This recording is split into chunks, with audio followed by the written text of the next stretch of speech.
Então, bora falar do jogo mais importante que aconteceu. Corinthians e São Paulo. Vamos falar do jogo, vamos falar das polêmicas que envolveram o jogo. Então, agora é o assunto que vai demorar mais mesmo. Vamos trocar uma ideia.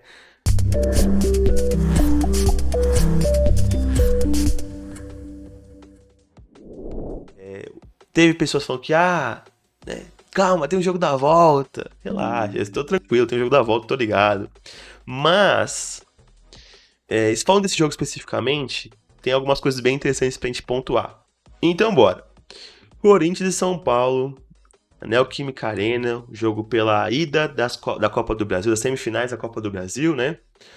E o jogo em si, o primeiro tempo não foi muito interessante, o jogo foi bem truncado ali, com poucas chances de gol. O primeiro tempo foi bem ruim, né?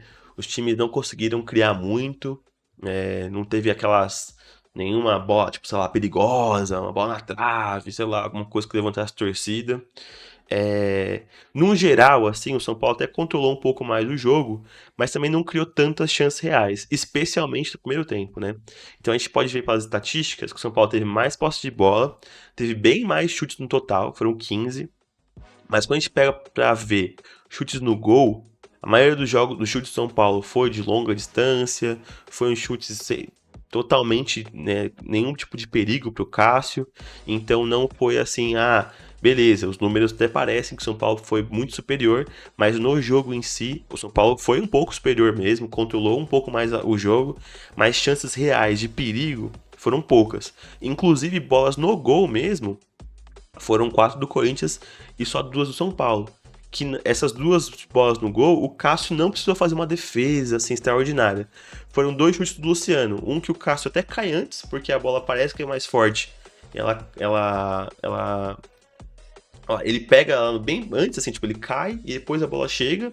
E o gol, que na verdade é gol contra, né? É gol do Luciano, porque a bola bate na trave e não ia ser gol, porque a zaga ia fazer a cobertura ali.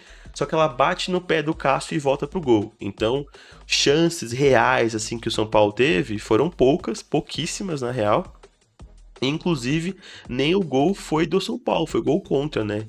Então não teve aquele perigo avassalador do São Paulo. Teve mais posse, teve mais controle, mas não foi superior nas chances, né? Não foi aquele time avassalador. Teve mais disputas também, ganhas. É um time que, como eu falei, controlou mais a partida, tava mais com a bola, propôs um pouco mais o jogo, mas não foi criativo a ponto de conseguir levar perigo pro Corinthians, né? Então, realmente não foi muito disso. E aí tem um ponto bem importante para falar do Corinthians, uma crítica, né? Como corintiano que sou, o Corinthians o tempo todo tenta. O gol sai disso, né? Inclusive, é uma coisa, um mérito também de uma jogada treinada. Mas é um ponto que pode ser problemático, né? O Corinthians tenta toda hora bola longa, cara, é só lançamento. E quando a bola curta, assim, é sempre lateral. Os passes do Corinthians não são muito verticais, é muito mais horizontal, assim. Então isso, para um time como pode ser pela forma como o São Paulo está projetado e postado no campo de defesa, mas o Corinthians não conseguia criar conexão de jogo, assim, sair tabelando, sair tocando a bola. Foram pouquíssimas vezes. No primeiro gol, consegue segurar a bola, trabalhar e aí sai o gol. E no segundo gol é uma jogada que o Corinthians insiste o jogo inteiro, que é aquela bola longa, né? Aí no caso o Murilo joga a bola longa, o Caio Paulista não sai, né, pra cabecear, ele deixa a bola passar, e aí o Renato Augusto faz o gol. Mas no geral, assim, o Corinthians tenta pouquíssimos passes verticais e muito mais bolas laterais que não levam tão perigo assim, né? Levam tanto perigo assim. E aí surge, obviamente, craques, né? O Corinthians tem a felicidade de ter esse jogador, Reinato Augusto. O cara é monstro, foram dos 2 gols, né? Fez 2 gols da vitória. E ele é o cara que ajuda a organizar também muito o time, né? Então, ele vai buscar a bola, ele tenta fazer esses lançamentos também, chegar na frente. O Yuri Alberto disputa muitas bolas, né? O Roger Guedes estava um pouco apagado desse jogo, mas ainda assim participativo, como sempre, tem muita raça, muita vontade, então isso muda bastante o jogo. E o Corinthians começa o segundo tempo mais agitado muito pela essa movimentação que Renato Augusto faz, né? De sair para buscar a bola, de conseguir tentar esses passes mais verticais, mas ainda assim precisou contar um pouco mais dessa individualidade do que com jogadas trabalhadas de fato do Corinthians. E isso é um mérito do elenco, mas pode ser um demérito do treinador. Então, na batalha dos treinadores ali, eu acho que o Lucha saiu um pouco atrás. O Corinthians conseguiu a sua vitória com os gols muito mais pela individualidade dos seus craques, do craque em si, do que uma jogada trabalhada, né? Apesar dessa bola longa ter sido tentada o jogo inteiro, acho que não deveria ser a estratégia ideal para construir uma jogada, né? Apesar de gol é gol, não importa como, isso que, né? Gol de bunda, de mão, impedido, gol é gol, velho, isso que importa. E o São Paulo, mesmo com o controle do jogo, também não conseguiu fazer muita coisa, né? O pragmatismo do Corinthians, conseguiu travar o jogo do São Paulo várias vezes. Então, o lance do Luciano, que faz o gol, já fica um pouco empolgado, a bola vai na PQP porque tá distante do gol, né? Não tem jeito. Então é isso. O Renato Augusto, como eu falei, foi o diferencial, foi o craque do jogo. E tem uma coisa importante também com relação ao São Paulo. O São Paulo, como eu falei, estava controlando ali a partida, mas esbarrou muitas vezes no pragmatismo corintiano, não conseguiu, do Lucha especialmente, não conseguiu criar muitas jogadas, muitas triangulações, e parece que é impressionante, né? Na arena o São Paulo não joga o mesmo jogo que vem jogando, e é isso, pô. São vários jogos, tem essa artezinha também pra falar, que o São Paulo não consegue, nunca ganhou, né, na arena, são 9 anos já. E falando do jogo da volta, São Paulo tem problemas também. Porque, o jogo da volta, o Luciano tá fora, né, tomou amarelo, tava suspenso, tomou o cartão amarelo e não vai jogar, ele é uma certeza que não joga. Além do Luciano não jogar, que ele realmente costuma complicar contra o Corinthians, o Caleri também passou a ser dúvida, porque teve uma lesão ali que ainda vai ser avaliada, né, obviamente, mas inicialmente ele deve ser descartado para o jogo da volta, que só acontece dia 16 de agosto, então tem bastante tempo. Até lá, uma possível lesão já dá até tempo de recuperação, mas saiu machucado no primeiro tempo ainda, né? E fora isso tem o Gabriel Neves, que talvez consiga se recuperar a tempo, mas também outra baixa importante para o time de São Paulo. É ótimo para o Corinthians, né? Porque quanto mais jogadores bons do São Paulo não tiverem no jogo, melhor ainda. Mas é isso, o Corinthians, como eu falei, não foi superior estatisticamente, nem controlou mais o jogo, mas o Corinthians levou mais perigo do que o São Paulo, esteve mais perto de fazer gols assim, do que o São Paulo, em boa parte do jogo, até o primeiro tempo, que o lance mais perigoso, apesar de ser o único chute do Corinthians, é o Renato Augusto, que está no cantinho, Rafael ali, é uma defesa que não é tão difícil, mas ele até devolve, se o Corinthians consegue se organizar rapidinho, podia ter o rebote, que não rolou, né? Então, Luciano, certeza, não joga o jogo da volta. E, além dele, tem algumas dúvidas pro jogo do dia 16, a volta da semi, né? Aí nós temos quem também? Temos aqui essa artezinha aqui, ó. Corinthians e São Paulo na Neoquímica Arena são 18 jogos, dos quais 11 vitórias do Corinthians e 7 empates. O São Paulo segue sem ganhar na Neoquímica Arena, são 9 anos. Esse ano tem mais um joguinho lá ainda, né? Da volta do Brasileirão. Mas o Corinthians vai ganhar de novo, vai ser de 1-0, aquele pênalti chorado. E vai bater 10 anos sem ganhar na Neoquímica Arena, cara. Eu tô cravando. Vai ganhar de novo na Neoquímica Arena no final do ano. No retorno, né? Não necessariamente no final do ano. Mas falando do jogo de ontem, impressionante. São Paulo que tava ali, conseguiu um empate logo na sequência, né? Que parecia que até inflamou, começou a jogar melhor, podia pensar numa virada, mas não durou muito tempo essa empolgação, e logo quando pôs a bola no chão, controlou um pouquinho mais o segundo tempo, e no final ali, no final não, mas na parte final já da partida, o Corinthians consegue fazer o seu gol, e aí depois que faz o segundo gol, só dá Corinthians. O Corinthians fica bem em cima, tem bastante chance de até ampliar, bastante chance de ampliar não, mas tem mais controle, tem chances de possivelmente até ampliar o placar, e eu acho que é um reflexo do que um tabu representa, né? Um time sente, pô, o jogador sente, apesar de, tipo, muitas pessoas não sentirem, tipo, falam assim, mano, pra mim tanto faz, tá ligado? Jogar na Neoquímica Arena, jogar na Maracanã lotado, tanto faz. Mas tem muito jogador que sente o peso, pô.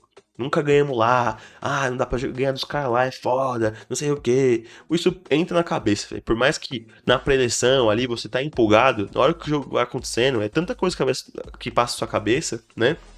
Imagino que os jogadores ali, em certos momentos da partida, até ficam pensando, porra, será que a gente nunca vai ganhar aqui, velho? Será que eu nunca vou ganhar aqui? E isso pode pesar. E eu espero que nunca ganhe mesmo, porra. Não vai ganhar, não vai ganhar. Chega. Não, tô zoando. Mas é isso. O Corinthians segue sem perder pro São Paulo na Neoquímica Arena. São 9 anos, 18 jogos. E só que talvez não seja suficiente para classificar, porque é um gol só a diferença, né? Então o São Paulo tá muito vivo na competição ainda. Um golzinho no Morumbi leva pros pênaltis, que aí no caso é mais vantagem pro Corinthians do que pro São Paulo, apesar de estar em casa, né, com o Morumbi lotado. O Cássio é um excelente pegador de pênaltis, garante pelo menos, geralmente garante uma cobrança pelo menos.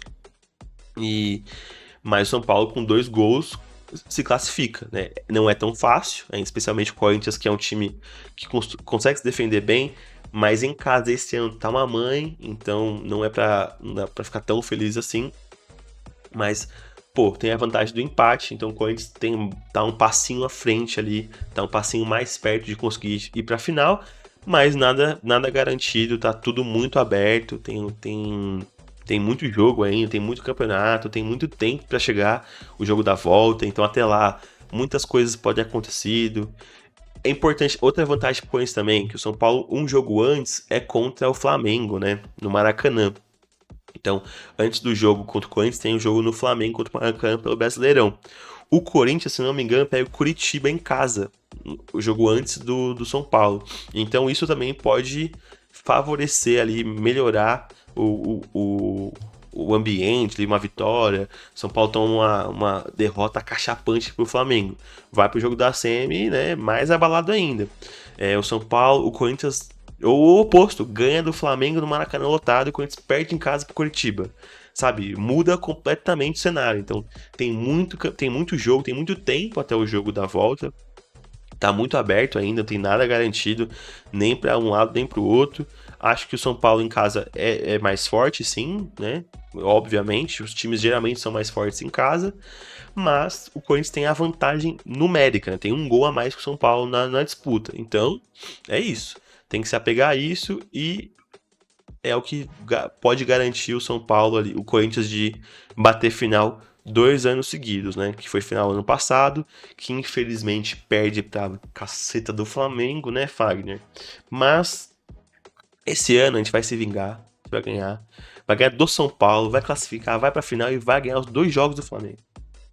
Será que tô iludido? Será? É isso. Bom, além disso, né, tem muitas coisas pra gente falar desse jogo ainda. O jogo foi polêmico, teve lances interessantes, teve provocação, xingamento, vamos continuar. Então, falando um pouquinho ali do que foi o jogo em si, né, do controle, das jogadas, agora eu vou falar de algumas coisas mais polêmicas que rolaram também.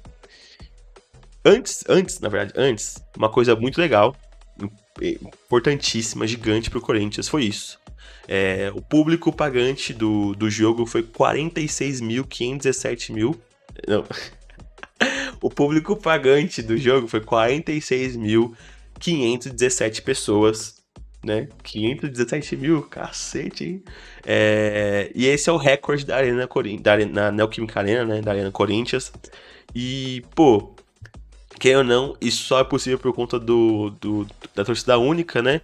Mas independente disso, um público gigantesco, o recorde, e foi pressão. O Dorival até falou disso, né?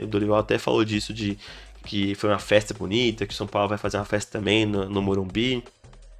Mas a gente sabe o quanto que esse estádio tem sido muito importante pro Corinthians nos últimos anos, com relação a retrospecto, a favoritismo em casa, costuma ganhar de todo mundo.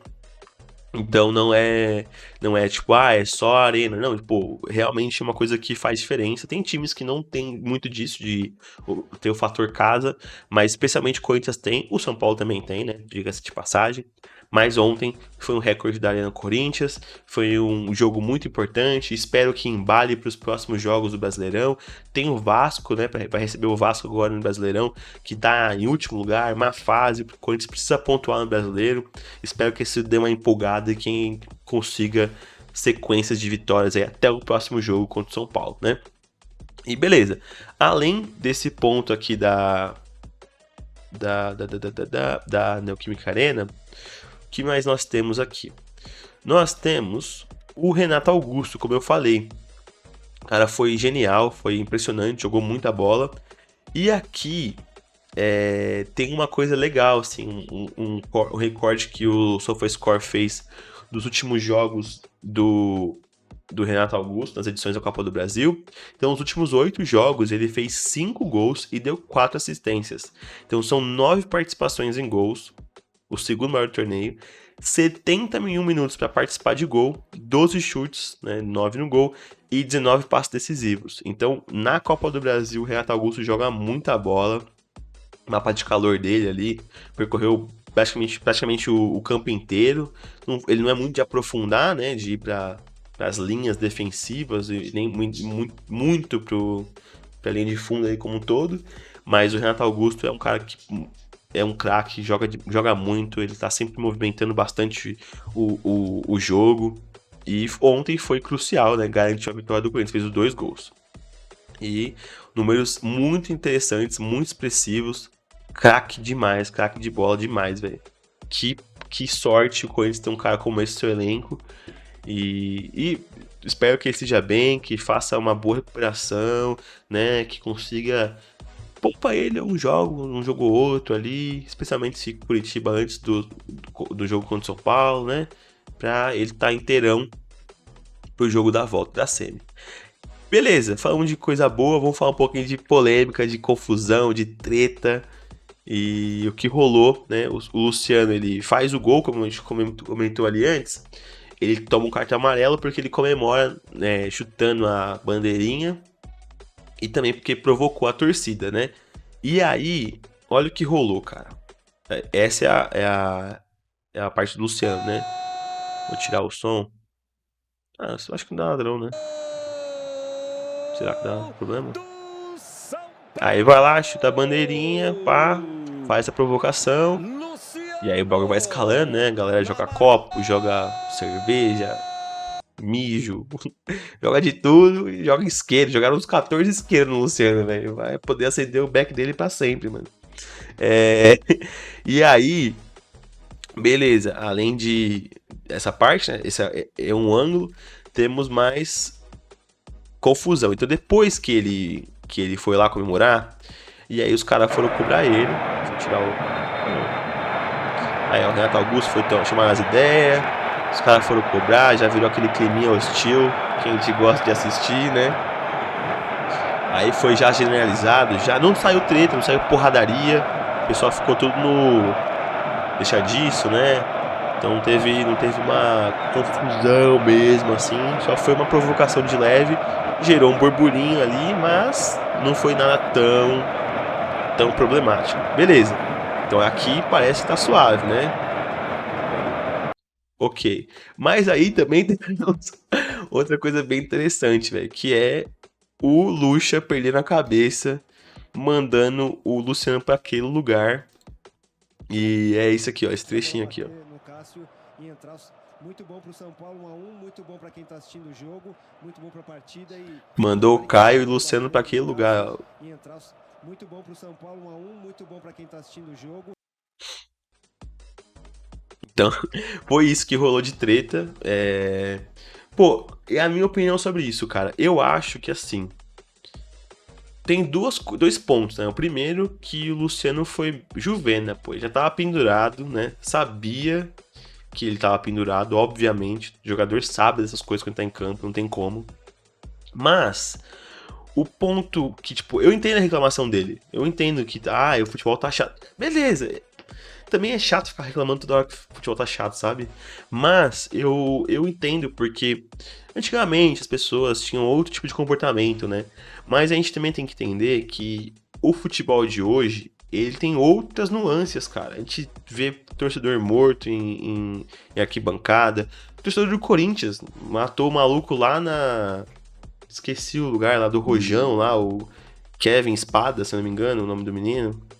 Pô, então, não é algo que a gente pode simplesmente achar que, não é nada demais, sabe? Assim como a torcida, a gente gostaria que os torcedores fossem menos violentos, que não chegasse no motel e tirasse o cara na porrada do quarto, também a gente espera que o jogador se comporte, infelizmente, de uma forma a não provocar tanto a torcida assim, cara. Porque dessa forma você tá, né, tipo, colocando mais lenha na fogueira, tá complicando aí pro clima ficar cada vez mais hostil. E eu acho que tem esse ponto, assim, sabe? O Luciano foi bem cabaço, na real, porque ele sabia que tava com amarelo. Então, tipo, comemora, cara, provoca, mas, sabe? Eu acho que ali o chute, aquela volúpia toda, acho que foi por isso que ele acabou tomando amarelo. Não foi muito porque comemorou em si, sabe? Que provocou meio pelo conjunto, né? Ele chuta a bandeirinha, grita, xinga, vai do lado da torcida pra comemorar. E, tipo, ele reclama, não tem torcida única, só tem torcida única, como é que eu reclamo, como que eu vou comemorar pro São Paulo, assim, né? Pra torcida do São Paulo. E eu entendo, ele tem um ponto, né? Não tem o que fazer. Mas a regra já existe, cara. Tipo, tirar a camisa. Eu acho também que não deveria tomar cartão por isso, mano. Eu acho que, tipo, não é por atentado ao pudor, nada disso, porque os caras tiram a camisa depois do jogo, dá entrevista sem camisa muitas vezes, não pode mais também agora, né? Mas, tipo, acho que isso não tem muito a ver, não, velho. Acho que isso não tem muito a ver, não. É muito pela essa questão dos patrocinadores e tal. Que aí eu também já não vou passar pano, não. Acho que isso é uma balela. Os caras comandam o futebol, mas é uma balela de poder tirar a camiseta, sabe? Pô, nada a ver, velho. Mas é a regra. Aí você vai ficar puto com quem? Tipo, já essa regra tá estabelecida há anos. Eu discordo, eu acho que deveria ser diferente também. Eu acho que você deveria poder provocar o adversário, deveria poder reclamar e ter aquela explosão, euforia. Pô, é um gol.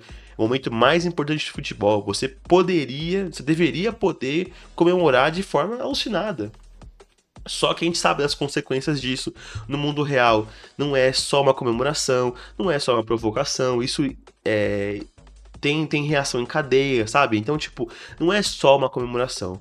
E outra coisa, como eu falei, já está estipulado que você provocar a torcida, fazer comemoração exagerada, você pode ser punido com cartão amarelo.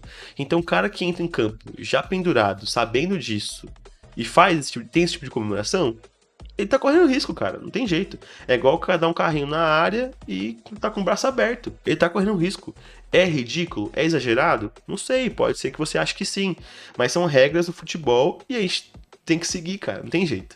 O cara que é profissional, que joga o negócio, ele tem todo o direito de reivindicar, protestar, reclamar, ir atrás, se organizar e tentar mudar as regras do futebol. Tem todo o direito. Só reclamar na hora, depois do jogo, não muda muita coisa não. Mas ele tem direito de reclamar também. Só que a regra tá posta, ele já sabia, ele entrou em campo já pendurado. E aí, na minha opinião, desculpa, mas é muito mais cabacice do Luciano do que a regra ser exagerada. Eu acho que ele provoca, sim, ele tem um exagero de provocação, nada também que deveria ser crucificado. Assim como o Rian na Sul-Americana não deveria ter gerado aquela confusão toda, né, pelo jogador do Corinthians também. Mas, pô, eu não acho que é tão problemático os jogadores, sabe, ter esse tipo de comemoração. Só que a regra, o cara sabe, é profissional, né? Não é várzea, não é amador.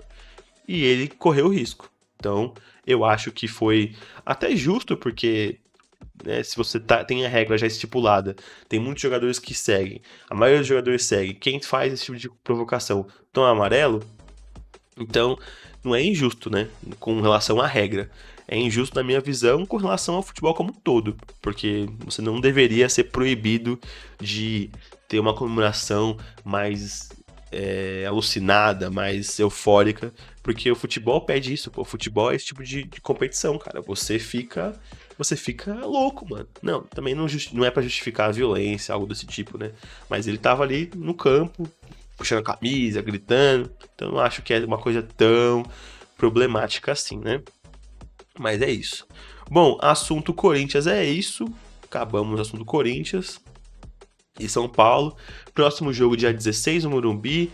O Corinthians também tem um retrospecto positivo no Morumbi, né? Não nos últimos anos, né? Nos últimos anos estava perdendo com muita frequência, mas no geral o Corinthians ganhou mais do São Paulo no Morumbi do que o próprio São Paulo. Então, o São Paulo é freguês na Arena, no Pacaembu e no Morumbi. E assim continuará, tá? Continuará. Não, o Corinthians não vai perder lá. Vai ser 1-1. Eu falei agora há pouco que ia ser vitória do Corinthians ganhar do São Paulo. Já tô mudando já. 1-1 tá bom, 0-0 tá bom também. O importante é passar. Beleza. Então bora pro último assunto do dia. Vamos falar... eu ia mostrar os gols. Pode mostrar os gols aqui rapidinho. Então esses foram os gols do Corinthians, visto ali por trás do gol, né? Então o primeiro gol, que a bola já é um pouco mais trabalhada, tem um passe, a bola desvia ali, o passe errado. E o gol do Renato Augusto. Belo gol no cantinho ali, consegue tirar do goleiro, né? E aí tem o segundo gol.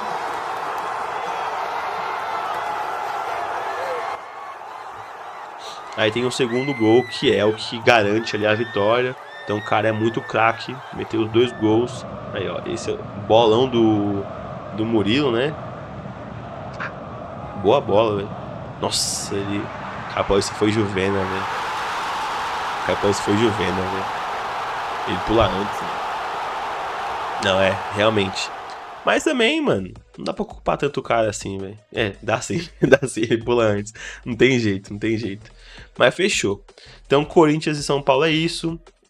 O jogão, pelo peso que tem, assim, pelo peso das camisas, por ser uma semifinal. Porque o jogo em si não foi aquele jogo de várias chances. Foi um jogo muito mais pegado do que jogado, né? Muito obrigado quem estava acompanhando. Deixe o seu like, se inscreve no canal aí. E ativa o sininho para as notificações. Enfim, é isso. Muito obrigado, pessoal. Um ótimo dia para todo mundo e vai Corinthians. Uma coisa que eu não coloquei, pô. Como assim? Eu separei e não coloquei. Aqui, ó. Corinthians é o Corinthians. Toca o hino, Cascão. Salve o Corinthians. Toca o hino, Cascão. O campeão dos campeões. Quase aprendendo já esse. O Corinthians é o Corinthians. Toca o hino, Cascão. Salve o Corinthians. Toca o hino, Cascão. O campeão dos campeões. Quase aprendendo já esse. É isso. Toca o hino, Cascão. Toca o hino. Vai Corinthians, é nóis. Falou, pessoal. Um ótimo dia. Tamo junto.